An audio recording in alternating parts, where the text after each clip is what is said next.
Tala Hassan, Babar Ahmed and 3 others in British jails are to be extradited to the United States to face terrorism charges. What does the European Court decision mean for the men involved and for British justice? Well, hello and welcome to The World This Week with me, Phil Rees. Thank you for joining us. Well, for those of you who've been campaigning for the release of men accused in the United States of terrorist offences and detained in some cases for more than a decade without trial, the decision by the European Court of Human Rights was a great disappointment. The implications of that judgment will be our first discussion today. In part 2, the British government approved the rendition of a prominent Libyan dissident to the regime of Muammar Gaddafi in 2004.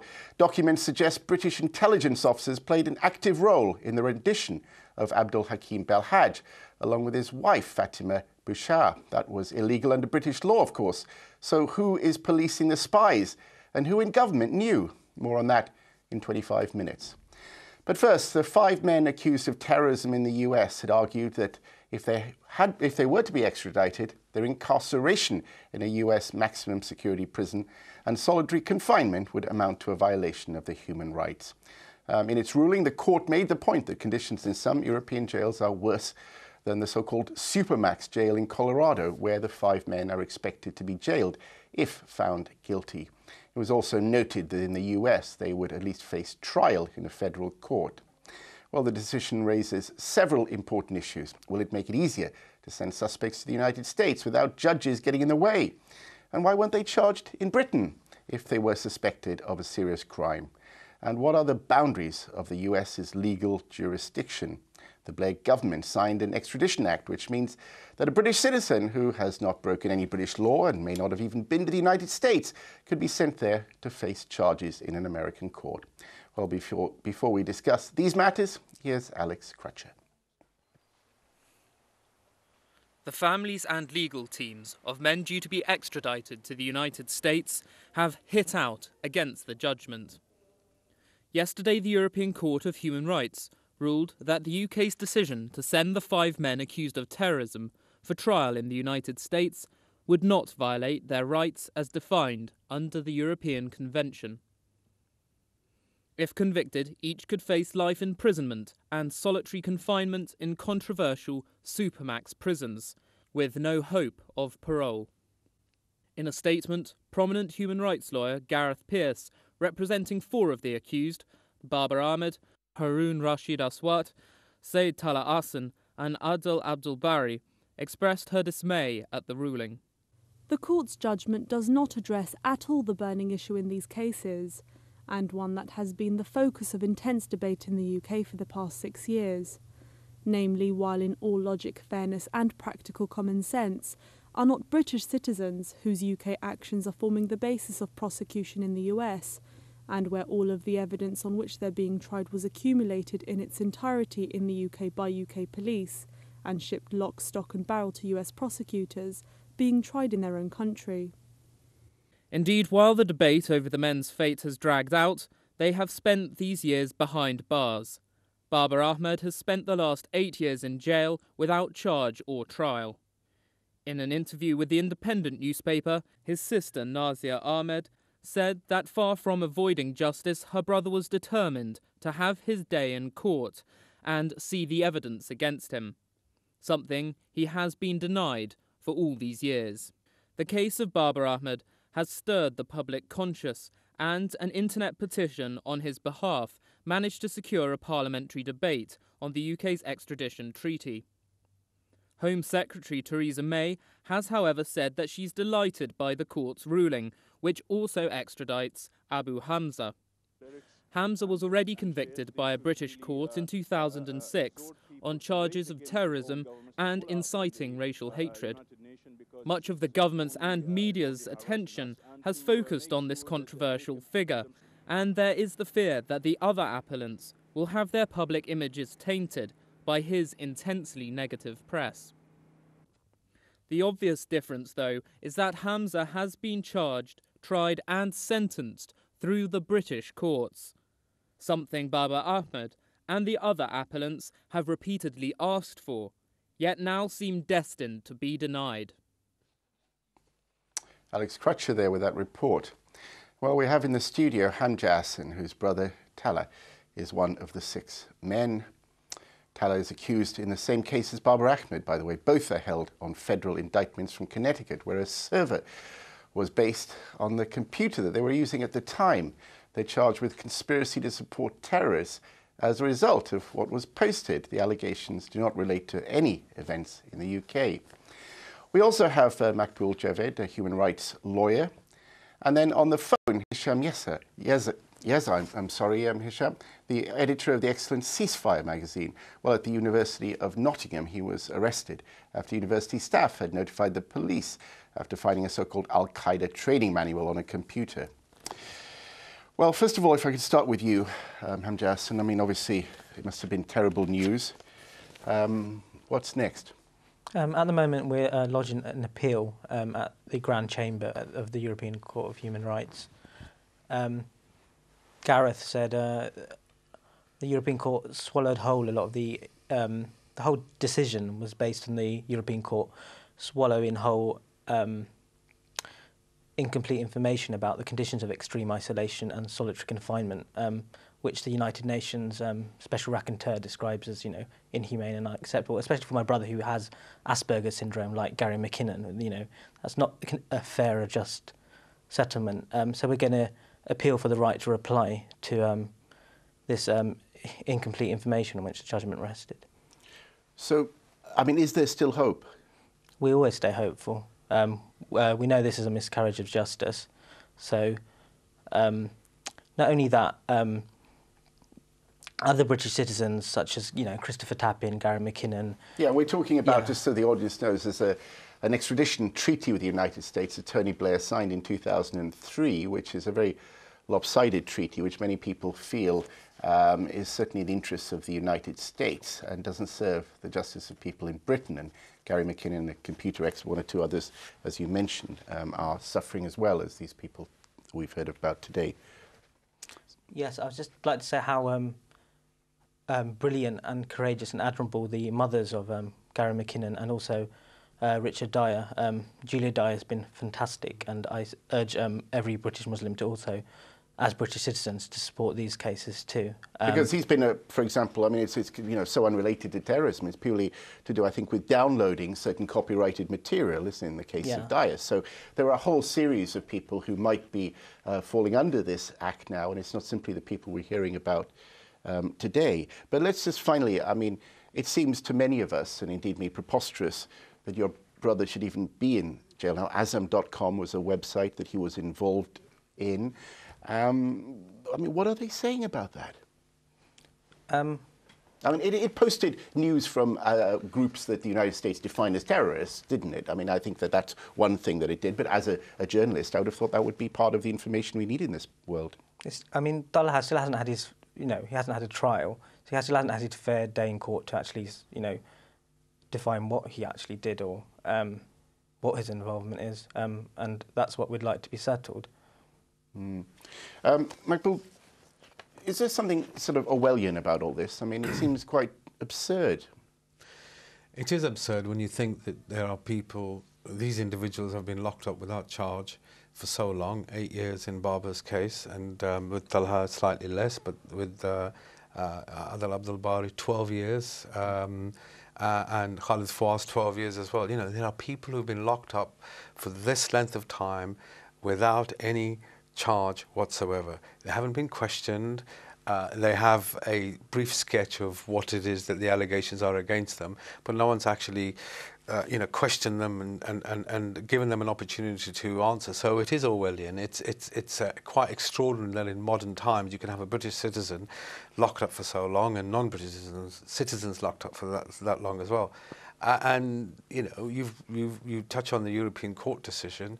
I think what one has to understand is the European Court is a political court. It's made up of representatives of the Council of Europe, and therefore it is mindful of politics. You will know, perhaps as well as the viewers, that the European Court has come in for a bashing from the Tory government, that it was criticised after the Abu Qatada decision, and so it's extremely sensitive.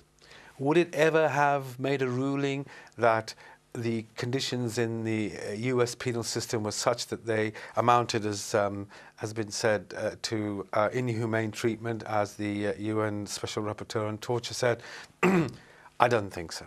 I think it would have taken a brave court to say that, mindful of the politics, and partly, you alluded to it, it would have meant that no one could ever have been extradited because the same arguments would have been used in other cases. So it is sad, it is horrific that we find ourselves in this situation. Let's turn to Hisham Yeza, first of all. Hisham, I mean, how do you read sort of the kind of crimes that have been alleged here? Because, of course, you suffered from allegations that you were reading certain materials.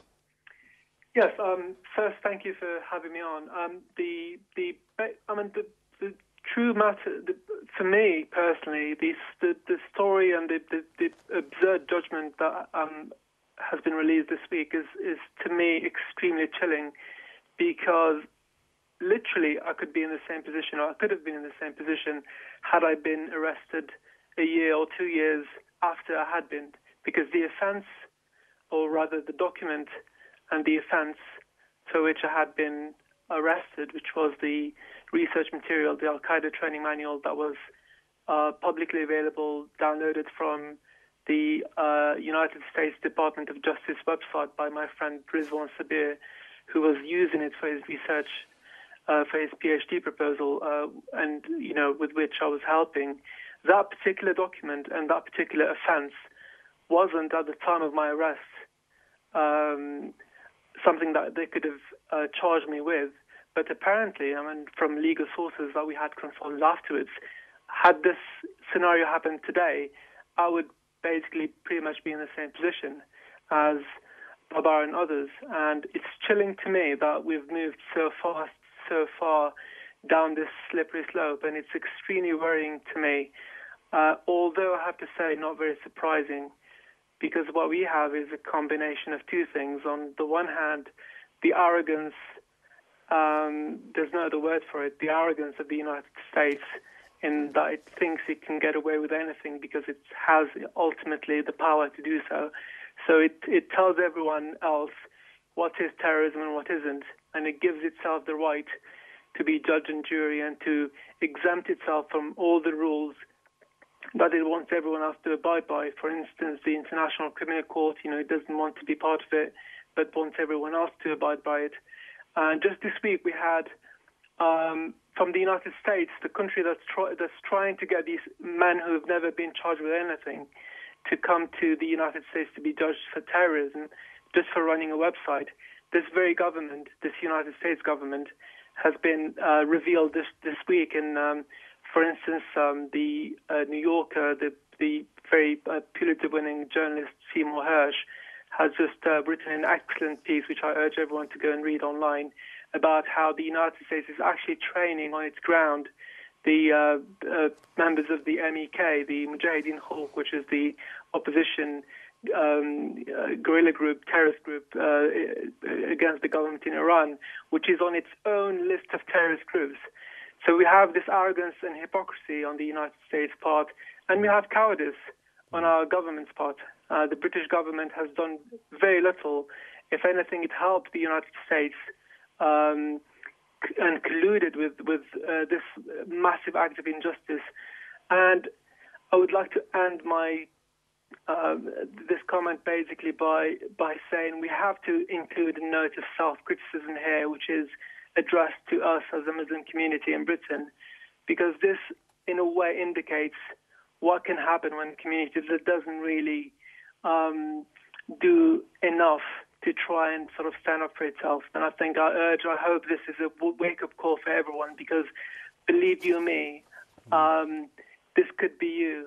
And no matter, how, you think it's unlikely that you'll ever be in a situation where this could touch you or anyone you know, you'll be extremely surprised by how likely it could be. I would never have thought I'd myself be in this position ever had I been asked, 6 months before my arrest. And yet it happened. And everyone around me from the Muslim community at the university in Nottingham said the same thing to me basically when I was released, which is we became extremely scared because if it could happen to you, it could happen to anyone. Hisham, stay with us. I mean, obviously a kind of portrait of a world where thought crimes, where the sort of absolutely absurd kind. I mean, does that resonate with the way you feel and your family feels? Certainly. It's been a really horrible and disturbing experience, and especially the last few days, as you can imagine. But I'd also emphasise that it's not just British Muslims that this type of legislation is. Yeah, but do you agree with Hisham that people aren't standing up? People perhaps are fearful. I don't know, and haven't. I think yes, I absolutely agree with him. People aren't. This should wake us to and activate us to spread these cases of injustice around. Do you feel you've had support from mainstream Muslim groups in Britain? Yeah, we have actually, and although like a figure like Sadiq Khan, who is our MP, who does support our right to a fair trial in the UK, he hasn't been as vocal as, say, Caroline Lucas of the Green Party, who's not a Muslim and is not part of the Labour Party, but she's been brilliantly outspoken. And it's not even, as I mentioned, the other non-Muslim extradition cases, such as Richard Dyer and Janice Sharp, they've been brilliantly supportive as well. And they don't have to be, because they have the right-wing press on their side. So, But as you say, Phil, it's extremely intimidating, and we cannot imagine what it must be like to be, Hamza and in his situation, his family's situation, or Baba's situation, and the families. It's about intimidation. You are sort of tarred, you are maligned, you're not able to articulate your position because the media won't give you any space. People will shun you because they feel that there's no smoke without fire. And part of the strategy is to intimidate, is to create this chill factor so that people are very, very frightened, and those around, and they don't get the support. And that's the injustice. And the Orwellian aspects, as you alluded to earlier, is that, here you have the greatest power in the world flexing its muscles, creating this universal jurisdiction, picking up people from all over the world, whether it's rendition, by means which are unlawful, or using processes like the Extradition Treaty, saying, no matter where you are, we're going to get you. And the goalposts change. So the website that we understand is the heart of Baba and Talha's case, as you said, they were reporting and posting videos and information in the Chechen situation in the main, and that was U.S. policy was to take a neutral position or to support the Chechen sort of rebels. Suddenly, post 9/11, 7/7, all that is now illegal. The evidence is gathered here. They're not questioned. The authorities here do not prosecute when the evidence is available, and they could be prosecuted. Because, of course, in a way, they're all kind of, in a sense, been accused of kind of thought crimes in a way, aren't they? Because even Khaled Fawaz said Barry was not involved in anything in Britain or certainly in America, and even for what they want him for, it's simply to do with communications, with contacts, and this rough kind of conspiracy legislation. I mean, do you feel that catch-all is a danger? I mean, nobody's got explosives on under their fingernails, have they? It's immensely dangerous, and it is. A sort of mushrooming of the criminal jurisdiction, the criminal law, so that it's not, you have various aspects, and the most sort of frightening, nightmarish is the pre-crime. It's you actually didn't do anything, but you thought that right out of science fiction, isn't it? But it is, yeah. It's pre-crime, and is it kind of that surprising? Because Blunkett, when he was Home Secretary, was talking about pre-crime, and Blair talked about pre-crime.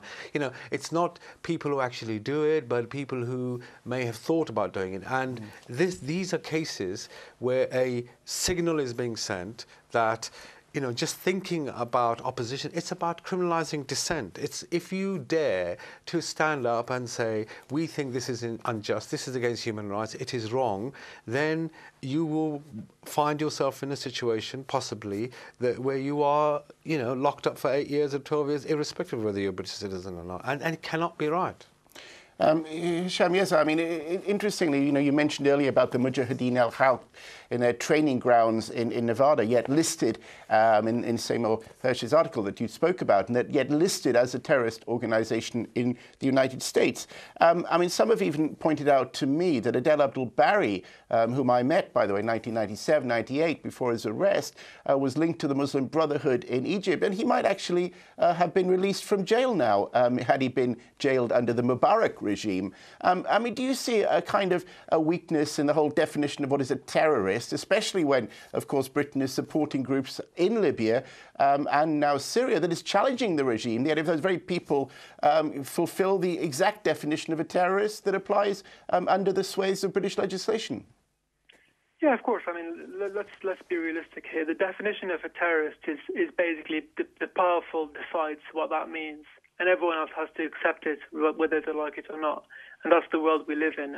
We are forced to accept, you know, one day somebody's a terrorist, the day after people have to, if the US says so, they have to cheer them on as freedom fighters or as, you know, people who are resisting, and vice versa.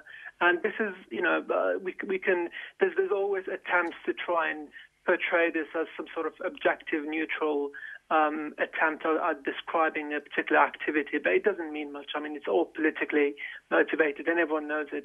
And in fact, I mean, what really, really gets to me about this case is that what we have is a case of pure victimhood. I mean, people who have literally not been charged with anything and haven't been even told in a full detail what the charges are.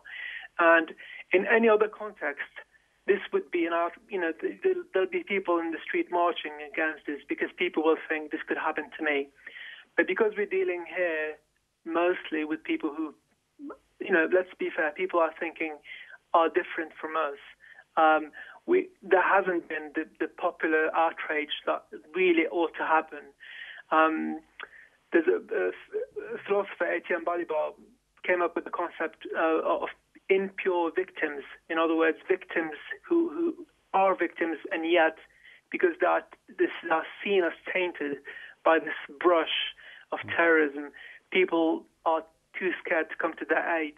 And this is one of the big tragedies of the modern age, is that we have these people who deserve our support and who deserve our solidarity, and yet so few others are willing to, you know, go that extra step and do the you know, the decent thing and speak up. And to cut back on what Hamza said about Sadiq Khan and others, it really is beggars belief about how meek the response has been from the political class. And it's not good enough for an MP to write a letter or to add their name to a petition.